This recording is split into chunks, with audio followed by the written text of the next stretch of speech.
আগে দুটি ওসিয়ত করেছিলেন। একটা ওসিয়ত করেছিলেন হযরত মাওলানা আলী শেরখোদাকে ডেকে, আর একটা ওসিয়ত করেছিলেন আমাদের মা জান সৈয়দা আয়েশা সিদ্দিকা ওনার বেটি আমার প্রিয় নবীর বিবি জানকে ডেকে দিয়ে একটা ওসিয়ত করেছিলেন। সেই ওসিয়তটা একটু শুনুন আমার ভাইরা। প্রথম ওসিয়তটা তিনি বলতেছেন, ইয়া আয়েশা উনজুরি আল-লিকহা আল্লাতী কুননা নাশরাবু মিন লাবানিহা। এই হচ্ছে ওষ্ঠী, ওটের মহিলাটা, গাভী ওট। এই ওট আয়েশা যেটা থেকে আমরা দুধ পান করতাম, এটা খেলাফত আমলের কথা। ওয়াল জিবনা আল্লাতী নাতবাহু ফিহা, এই ডেক্সি হান্ডি যেটার মধ্যে আমরা দুধগুলো অথবা বালতি বলেন, যেটার মধ্যে আমরা দুধগুলো দহন করে রাখতাম অথবা এটার মধ্যে পাক করতাম দুধ দহনের পর, এই ডেক্সি।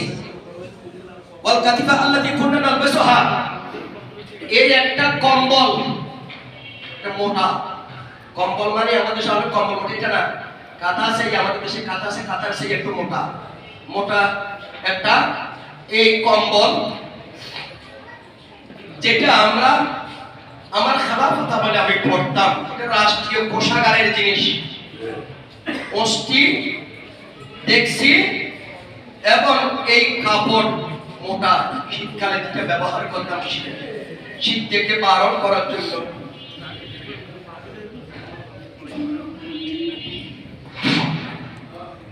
ওসিয়ত করতেছি, ফাইন্না কুন্না, আমরা নানতাফু বিযালিকা হিনা কুন্না ফি আমরিল মুসলিমিন। আমরা এই তিনটি বস্তুর উপকার, এর থেকে আমরা উপকার পেয়েছি, উপকার গ্রহণ করেছি, দুধ পান করেছি, শীত বারণের জন্য ব্যবহার করেছি, এবং এই ডেক্সি আমরা অন্যান্য বস্তু আমরা রাষ্ট্রীয় কোষাগার থেকে পাওয়া এই বস্তুর মধ্যে আমরা সেটাও ব্যবহার করেছি, উপকৃত হয়েছি। যখন আমি আবু বকর মুসলমানদের খলিফা ছিলাম, আজকে অসুস্থ, মারদে মাউতের মধ্যে আমি ফাইদা মৃত্যু, আমি যদি ইন্তেকাল করি ফারদুদিহি ইলা উমর, এই ওট, এই পাত্র, এই কম্বলটা আমার পরে উমরের কাছে তুমি পৌঁছাই দিও। সুবহানাল্লাহ। চিন্তা করে দেখেন, তিনটি বস্তু, সিদ্দিক আকবরের জীবন, আর আমাদের হিসাব করেন আমরা কোথায়, আমরা কোথায় আছি? আমরা ক্ষমতা বুঝাই দেওয়ার সময়, পদত্যাগ করার সময়, আমরা আমাদের অফিস থেকে বিদায় নেওয়ার সময়, আমরা আমাদের থেকে যে কোনো রাষ্ট্রীয় বা প্রতিষ্ঠানের যে কোনো জায়গায়, দোকানে, যে কোনো অফিসে আমি যদি সরে যাই, আমরা কি করি? আর হয়তো আবু বকর সিদ্দিক কি করে গেলেন বলেন, আয়েশা তুমি সেটা উমর ফারুকের কাছে পৌঁছাই দাও। সুবহানাল্লাহ। ফালাম্মা মাতা আবু বকর সিদ্দিক আকবর ইন্তেকাল করলেন, তো আমি আয়েশা রাদিয়াল্লাহু তাআলা আনহা, আমি সেই বস্তুগুলো সেদিন উমর ফারুকের কাছে পৌঁছাই দিলাম। উমর ফারুক তাআলা চোখের পানি ছেড়ে দিলেন, কাঁদলেন, বলতেছেন, আবু বকর আপনার পরবর্তী উম্মতের জন্য আপনি আজকে যে কাজটা করে গেলেন, আমাদেরকে আপনি এমন একটা জায়গায় ফেলে দিলেন যেটা ভাবার বিষয়। আমরা পেরেশানিতে পড়ে গেলাম, প্রজন্মের জন্য পেরেশানি। আমরা ভবিষ্যতে অতটুকু হকদারি হালাল ভাবে পারবো কিনা চিন্তা করুন। সুবহানাল্লাহ। সৈয়দ সিদ্দিক আকবরের জিন্দেগিটাই বলে গিয়েছে। আমাদের কি শিক্ষা নেওয়া দরকার? এভাবে ফরের হক, প্রতিষ্ঠানের হক, রাষ্ট্রের হক, ভাইয়ের হক, বোনের হক এবং জনগণের হক আমি আর আপনি কতটুকু মৃত্যুর আগে আমরা পৌঁছে যাওয়ার চিন্তা করি, সেটা সিদ্দিক আকবরের জীবন থেকে শিক্ষা নেওয়া দরকার। যারা হাজির, আমি সেদিন একটু আলোচনা করেছিলাম, দ্বিতীয় ওসিয়তটা আলোচনা আবারও একটু স্মরণ করে দিচ্ছি। আপনার একটা মাসআলা বলবো, সেই লম্বা ঘটনা মৌলা আলী শের খোদাকে ডেকে বলেন, আয় আলী, আপনাকে আমি ডাকলাম একটা কথা বলার জন্য।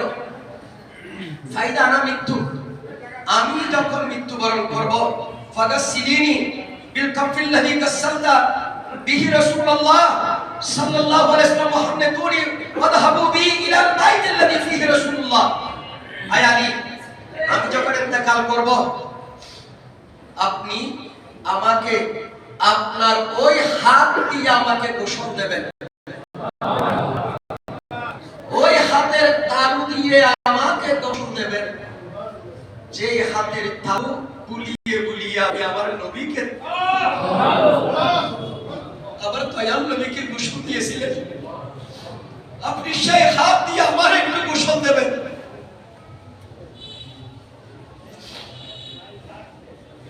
যখন গোসল দেওয়া হবে, আতর লাগানো হবে, সুগন্ধি দেওয়া হবে, জানাজা সমাপ্ত করবে, দ্বিতীয় ওসিয়ত, ফাস্তাহজিরু, আপনারা অনুমতি চাইবেন আল্লাহর দয়াল নবীর দরবারে, আপনারা কি আমাকে নিয়ে যাবেন নবী পাকের রওজা খারের দরজার সামনে আমার লাশটা রাখবেন, নবী পাকের কাছে আমার থেকে আমার পক্ষ হয়ে অনুমতি চাইবেন। কিসের অনুমতি? সেই ঘরের অনুমতি যেই ঘরে আমার নবী থাকেন রওজা পাকে, তার কদমের পাশে আমার জায়গাটা হবে। সুবহানাল্লাহ। মোহাম্মদ কাকে বলে একটু দেখুন প্যারা হাজিরিন।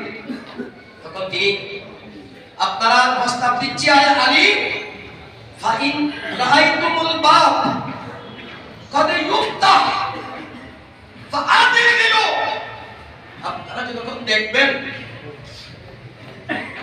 অনুমতি চাওয়ার পর যদি দেখেন রওজা পাকের দরজা খোলা হয়েছে, আমাকে রওজা পাকে খতম করবেন। আর যদি দেখা যায় ওয়াইল্লা ফারাদ্দিউনি ইলা মাকামিল মুসলিমিন, যদি দরজা খোলা না হয়, আমাকে অন্য মুসলমানদের কবরস্থান জান্নাতুল বাকিতে তোমরা দাফন করবা। মওলা আলী শের খোদা বলেন, উনি যখন রবি সানি 22 তারিখ যখন ইন্তেকাল করলেন মঙ্গলবার, সেদিন আমরা তাকে আমি গোসল দিলাম। অন্য বর্ণনা আসছে অন্যকেও গোসল হাত দিয়েছেন।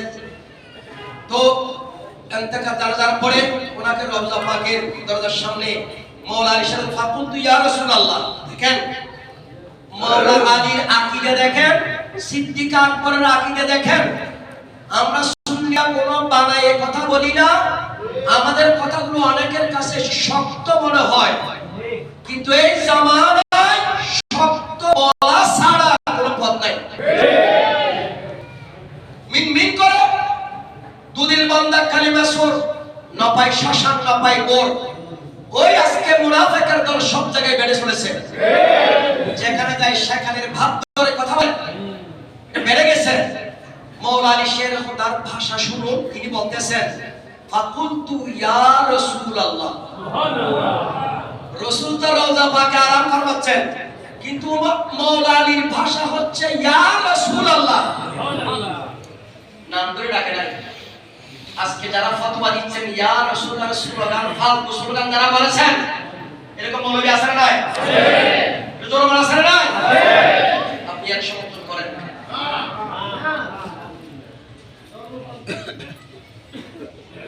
কণ্ঠ সুন্দর, গলা সুন্দর, দেখতে সুন্দর, গদ্দারা সুন্দর, ফ্যাট বড়, এইটার জন্য আপনারা আজকে সমর্থন করে যাচ্ছেন, কিন্তু ময়দানে মাহশারের চেহারা নবীর সামনে কেমনে দেখাবেন? মওলা আলী বলতেছেন ইয়া রাসূলুল্লাহ, হুনা আবু বকর, এখানে আবু বকরের লাশ দরজার বাগিয়ে মুস্তাজিনুন, তিনি অনুমতি প্রার্থনাকারী, আপনার দরবারে কদমের সাথে থাকতে। আমি শুধু মাত্র এতটুকু রাসূলকে ডাক দিয়ে বলছি আলাইকুল বাব কদ তুফতা, আমি দেখতে পাচ্ছি এতটুকু বলতেই রওজা পাকের দরজা খোলা হয়ে গেছে। আলাইহিস সালাম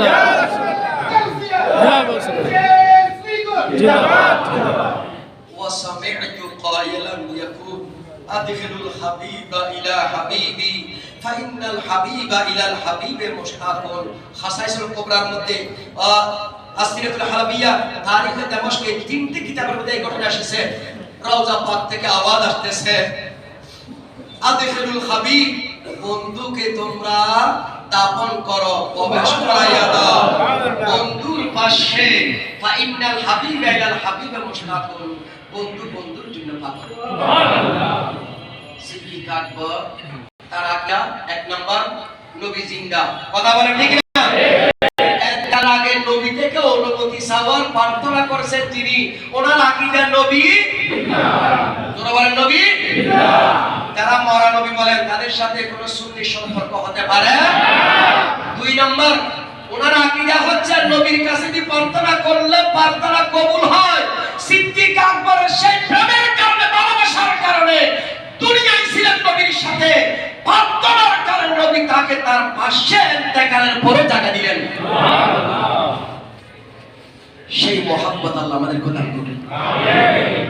অনেক কথা ছিল, সময় কমে চলে গিয়েছে, আমার কি যাচ্ছে, কিন্তু সিদ্দিক আকবরের প্রেম, ভালোবাসা, মহব্বত এর বিপরীতে যারা, এরা শিয়া গুড়গুড় করছে চতুর্দিকে, সুন্নিদের সাথে সব দিকে মিল। এই শিয়াদের সবচেয়ে খারাপ আকীদা হচ্ছে সিদ্দিক আকবরের খেলাফত আর ওমর ফারুকের খেলাফতকে তারা মানে না। সাবধান, আর বহু আকীদা আছে, আমি সেদিকে যাচ্ছি না। একটা মাসালা বলে শেষ করছি, সেই মাসালাটা কি গুরুত্বপূর্ণ একটা মাসালা, এটা অনেক সাইড আছে। একটা মাসালা নিয়ে বহুক্ষণ আলোচনা করা যায়, কিন্তু আমাদের ভুল হচ্ছে বলে আমরা শুদ্ধ করা দরকার। সেই জিনিসটাকে একটা হাদিস দিয়ে শুরু করি। আল্লাহ রাসূল ইরশাদ করেছেন, রাসূলুল্লাহ সাল্লাল্লাহু আলাইহি ওয়াসাল্লাম, লাউ ইয়ালামিল মারু মা বাইনা ইয়াদাইল মুসাল্লি